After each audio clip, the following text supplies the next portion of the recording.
दिनपुर गांव में सोहन नाम का हलवाई रहता था। वह खूब बढ़िया और स्वादिष्ट मिठाइयां बनाने के लिए जाना जाता था। इसी वजह से उसकी दुकान पूरे गांव में मशहूर थी। पूरा गांव उसी की दुकान से मिठाई खरीदता था। वह और उसकी पत्नी मिलकर शुद्ध देसी घी में मिठाई बनाते थे। इससे मिठाइयां काफी अच्छी और स्वादिष्ट बनती थीं।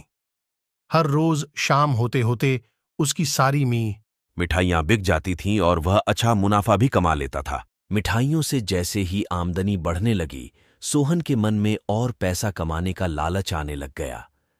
अपने इसी लालच के चलते उसे एक तरकीब सूझी। वह शहर गया और वहां से 1-2 चुंबक के टुकड़े लेकर आ गया। उस टुकड़े को उसने अपने तराजू के नीचे लगा दिया। इसके बाद एक नया ग्राहक आया जिसने सोहन के पास से 1 किलो जलेबी खरीदी। इस बार तराजू में चुंबक लगाने की वजह से सोहन को अधिक मुनाफा हुआ। उसने अपनी इस तरकीब के बारे में अपनी पत्नी को भी बताया, लेकिन उसकी पत्नी को सोहन की यह चालाकी अच्छी नहीं लगी। उसने सोहन को समझाया कि उसे अपने ग्राहकों के साथ इस तरह की धोखेबाजी नहीं करनी चाहिए, लेकिन सोहन ने अपनी पत्नी की बात बिल्कुल भी नहीं सुनी। वो हर रोज तराजू के नीचे चुंबक लगाकर अपने ग्राहकों को धोखा देने लगा।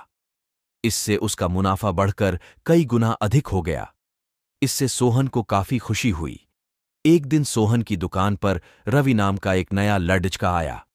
उसने सोहन से 2 किलो जलेबी खरीदी। सोहन ने इसे भी चुंबक लगे तराजू से तोलकर जलेबी दे दी। रवि ने जैसे ही जलेबी उठाई, उसे लगा कि जलेबी का वजन 2 किलो से कम है। उसने अपना शक दूर करने के लिए सोहन से दोबारा से जलेबी को तोलने के लिए कहा। रवि की बात सुनकर सोहन चिढ़ गया। उसने कहा, मेरे पास इतना फालतू समय नहीं है कि मैं बार बार तुम्हारी जलेबी ही तोलता रहूं। इतना कहकर उसने रवि को वहां से जाने के लिए कह दिया। सोहन मिठाई वाले की बात सुनने के बाद रवि जलेबी लेकर वहां से चला गया। वह एक दूसरी दुकान पर गया और वहां बैठे मिठाई वाले से अपनी जलेबी तोलने के लिए कहा।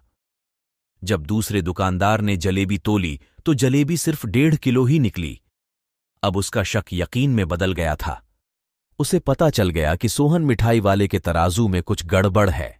अब उसने तराजू की गड़बड़ को सबके सामने लाने के लिए खुद एक तराजू खरीद लिया और उसे ले जाकर सोहन मिठाई वाले के दुकान के पास ही रख दिया। फिर रवि अपने सभी गांव के लोगों को वहां पर इकट्ठा करने में लग गया।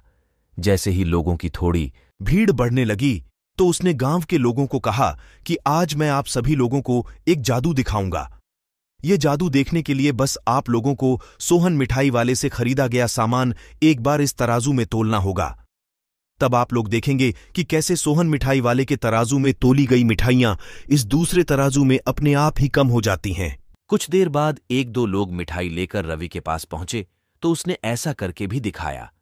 इसके बाद सोहन के दुकान से जिसने भी मिठाई खरीदी थी, सभी ने रवि के तराजू में तोल कर देखा तो सबकी मिठाइयां 250 ग्राम से लेकर आधा किलो तक कम निकली।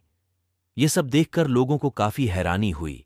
अपनी दुकान के पास ही यह सब होता देख सोहन मिठाई वाला रवि से झगड़ा करने लगा। उसने लोगों को बताया कि रवि यह सब नाटक कर रहा है।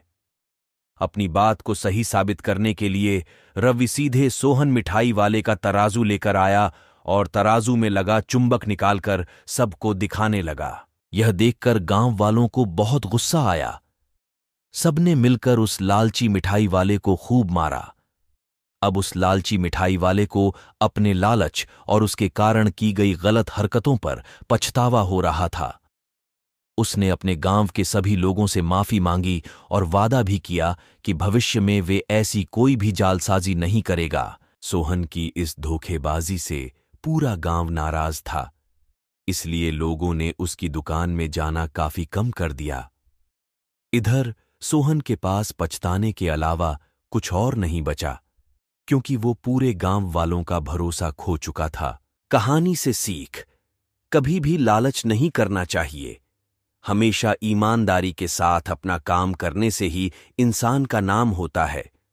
लालच के चलते भले ही कुछ समय के लिए अच्छा फायदा हो, लेकिन इससे इज्जत और आत्मसम्मान दोनों कम हो जाते हैं।